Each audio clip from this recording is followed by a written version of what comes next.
it looks like he's going to get a start. It looks like Dillon Gabriel's concussion will at least have Shadur taking the first-team snaps this week, his first-team practice snaps since the summer. And I just want to reiterate, I'm not of the belief that the Browns are trying to sabotage Shedeur Sanders. I know that's what Cam Newton was saying, and I know I've got rabbit ears of what Rex had to say, that Shadur is making things all about him. You know, and I don't agree with either of those takes.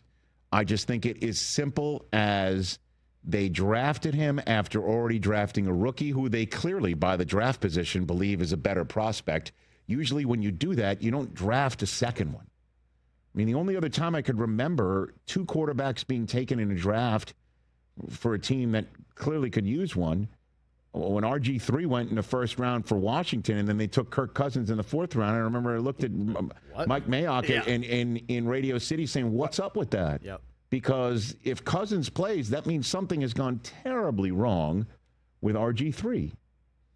And so the fact that the Browns didn't give him any first-team snaps during the playing season makes complete sense, because just the way things are working in the NFL today, and they have for a long time, and it's even changed even more practice schedules to be less in pads and less practice time throughout an entire calendar year, that it behooves the league, I think, to come up with ways for completely green quarterbacks to be grown up.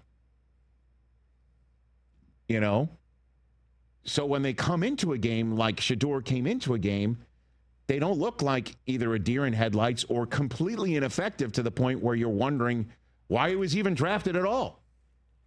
He's lucky to not be playing in Canada, which for him is probably true. I just think it's unfair that anybody would look at him and say, after what he did with the circumstances in which he was drafted and then had no snaps at all, like most backup quarterbacks do, for them to put him in this game, the fact that he even put one on a receiver with the game on the line to try and tie it was remarkable. And so I'm keen to see what he can do against the Raiders, which is interesting because that was one of the teams everybody was pegging to take him in the first round, or second or third or fourth or fifth rounds. You know, instead, though, what took them off the chessboard for any draft choice at the quarterback spot this year was hiring Geno Smith and giving him a contract extension that Seattle was uncomfortable giving him and more comfortable giving to Sam Darnold, and yada, yada, yada. That looks smart.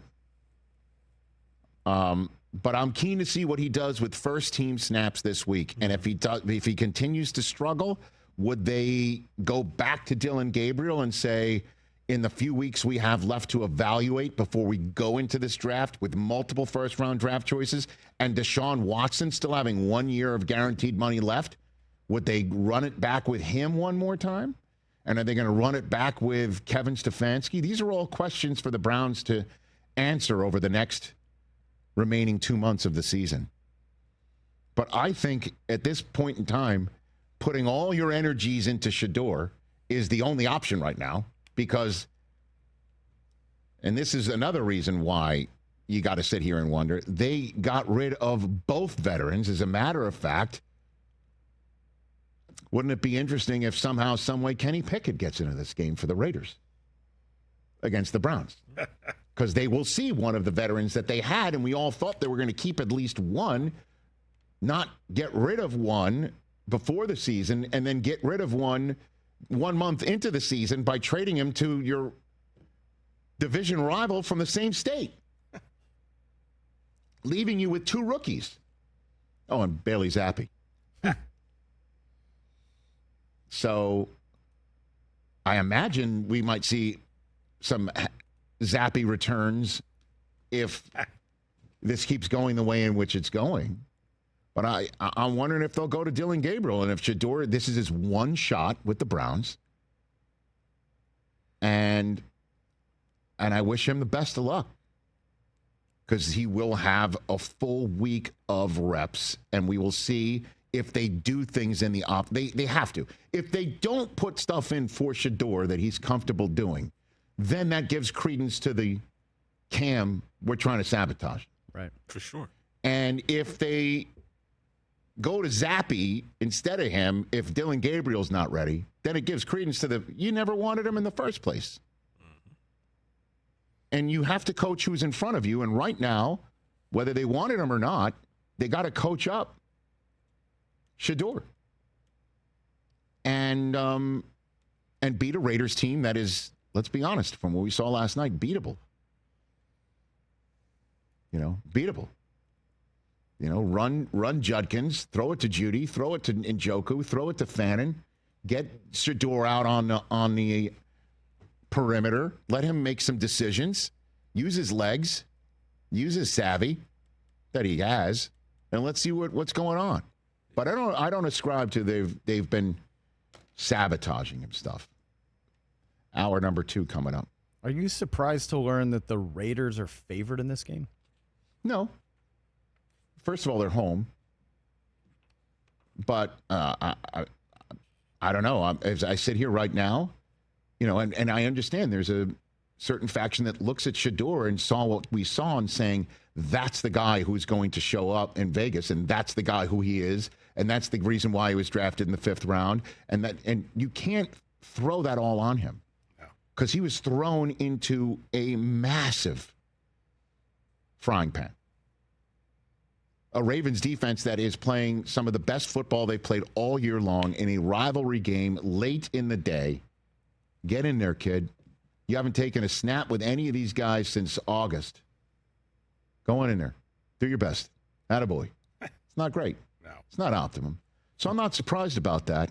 But I will counter that Shedeur's first full week of reps, he should show up better. I expect him to be better. They do have the weapons that he can utilize. And for a quarterback in Geno Smith, who is having issues remaining vertical, for Myles Garrett to come to town. My goodness. He's on pace to have a 25-sack season. He has 15 already. He may get that 25th sack on Sunday. I mean, Derek Thomas's single-game record might be in jeopardy. I'm not certainly if they're going to drop back. I imagine the game plan will be a little different. He's had a 5-sack game against Drake May and then a 4-sack game. I know. Yes. And he's last week. And he lost both of those games. Well, that's what the money's for. That's what the money's for. Right? I know. I've heard that. Full Don Draper. Yeah. So, yeah. You asked for it. I know. So, yes, the Browns have the ability to win this football game. They have the roster, and they got the coach, man. I guarantee you if the Browns bounced Stefanski, the first thing his agent would call the Giants. Hey, you made it all the way to the end. Thanks for that. Check us out every single day streaming live on Disney Plus and the ESPN app 12 to 3 Eastern.